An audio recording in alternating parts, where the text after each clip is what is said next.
Your manifestation practice has a schedule, and you've been ignoring it. Every morning, you wake up groggy, reach for your phone, scroll through someone else's reality for 20 minutes, then wonder why your affirmations feel hollow by noon. The hours you choose for your inner work matter as much as the work itself. By the end of this, you'll understand exactly when your consciousness is most open to reshaping your reality, and why timing alone can be the difference between a practice that transforms and one that just passes the time. Your body runs on a clock older than language. Every cell in you pulses with a rhythm tied to the rotation of the earth itself. Ancient traditions knew this. The Vedic system mapped specific hours to specific energies thousands of years before modern science confirmed that your body chemistry shifts dramatically across a 24-hour cycle. The Brahmamuhurta, the period roughly 90 minutes before sunrise, was considered the most sacred window for spiritual practice. Monks, mystics, and contemplatives across every tradition gravitated toward those same pre-dawn hours independently, separated by oceans and centuries. That convergence deserves your attention. Neville Goddard spoke constantly about the state akin to sleep, that drowsy liminal window where the conscious mind loosens its grip and assumption slips directly into the deeper layers of awareness. He called it the most fertile ground for planting a new self-concept. What he described maps almost perfectly onto what happens in your brain during two specific windows, the moments just before sleep and the moments just after waking. During those transitions, your habitual thought patterns are at their weakest. The mental guard that spends all day telling you be realistic is off duty, and the doorway to your deeper mind stands wide open. So what happens if you waste those windows? You already know. You've lived it. You fall asleep watching a screen, absorbing someone else's narrative. You wake up and immediately check messages, letting the outside world dictate your inner state before you've even chosen a thought for yourself. That liminal space, the most powerful moment in your entire day for conscious creation, gets handed over to algorithms and anxiety. The pattern runs deeper than habit. Your body produces melatonin as light fades, and that chemical shift does something beyond making you sleepy. It softens the boundary between your waking awareness and the subconscious field, where beliefs actually live. Neville's instruction to fall asleep in the wish fulfilled aligns with this biology in a way that feels almost too precise to be coincidence. The drowsy state weakens the critical faculty. Assumptions planted there take root with less resistance than at any other point in your day, but the morning window might matter even more. In those first minutes after your eyes open, before the day's identity reassembles itself, you exist in a brief gap. The person you were yesterday hasn't fully booted up yet. Your old story is still loading. Florence Scovel Shinn wrote about the power of the first word, the first conscious thought or declaration upon waking, as a rudder that steers the entire day. She treated that moment like a sacred appointment, and she was on to something that goes beyond positive thinking. Think about the last time you woke up from a vivid dream. For a few seconds, the dream felt more real than the room around you. Your sense of identity was still fluid. That fluidity is the raw material of manifestation. The question is whether you use it deliberately or let it collapse into the same stale assumptions by default. Here's where most people stall. They learn about these windows, get excited, maybe try it for 3 days. They set an alarm for 5 a.m., force themselves through a groggy visualization, feel nothing, and quit. The problem is, they're fighting their own rhythm instead of working with it. If you've been sleeping at 2 a.m. and you suddenly try to wake at 4:30, you're not accessing a powerful liminal state.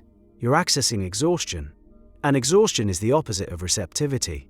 Alignment comes first. The circadian piece means restructuring your evening so that sleep arrives naturally at an hour that gives you access to both windows, the pre-sleep state and the post-waking state, without force.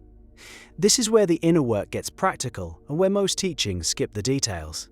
You can't manifest from a depleted body. Your state, the feeling tone Neville emphasized, depends on your physical vessel having the energy to sustain it. The Hermetic tradition spoke of, as above, so below, the correspondence between cosmic rhythms and individual ones.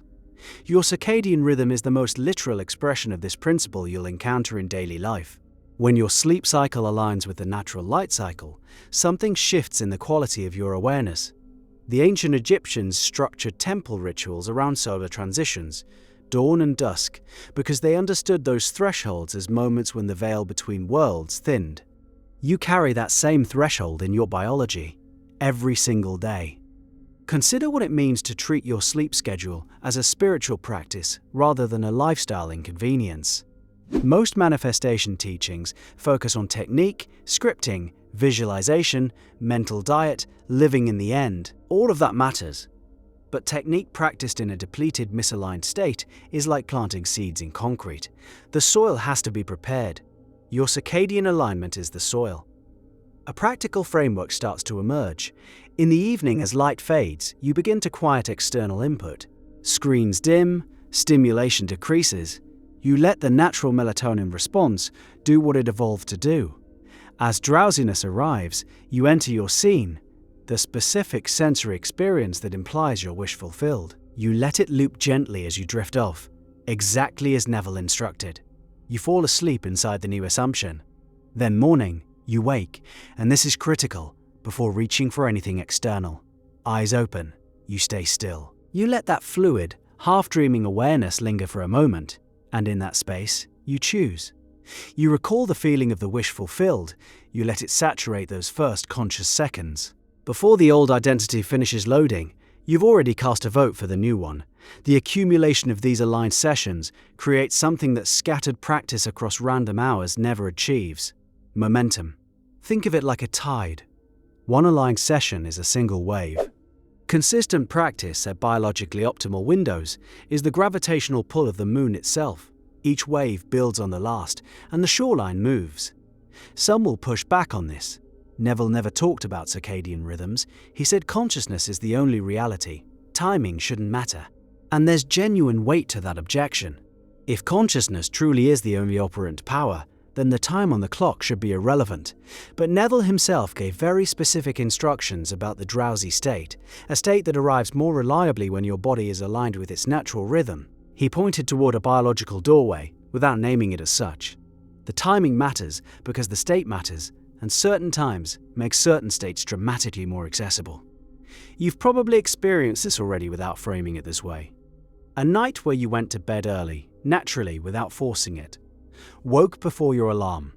Felt a strange clarity in those first moments, like the world was fresh and your place in it was negotiable. That was alignment. That brief window of unusual openness was your circadian rhythm handing you the keys. The discipline here looks different from what most people expect. Waking at dawn to grind through affirmations, while exhausted, accomplishes nothing. Going to bed at a consistent hour, reducing artificial light in the evening, letting your body find its natural rhythm, that requires a different kind of commitment. The unglamorous kind, the kind nobody posts about. Choosing sleep over late-night scrolling feels like sacrifice until you experience what becomes available on the other side of that choice. Your evening ritual becomes the preparation of the soil. Your morning stillness becomes the planting. And the hours between, your waking life, become the living expression of what was seeded in those aligned windows. Mental diet throughout the day still matters. Catching and redirecting limiting thoughts still matters.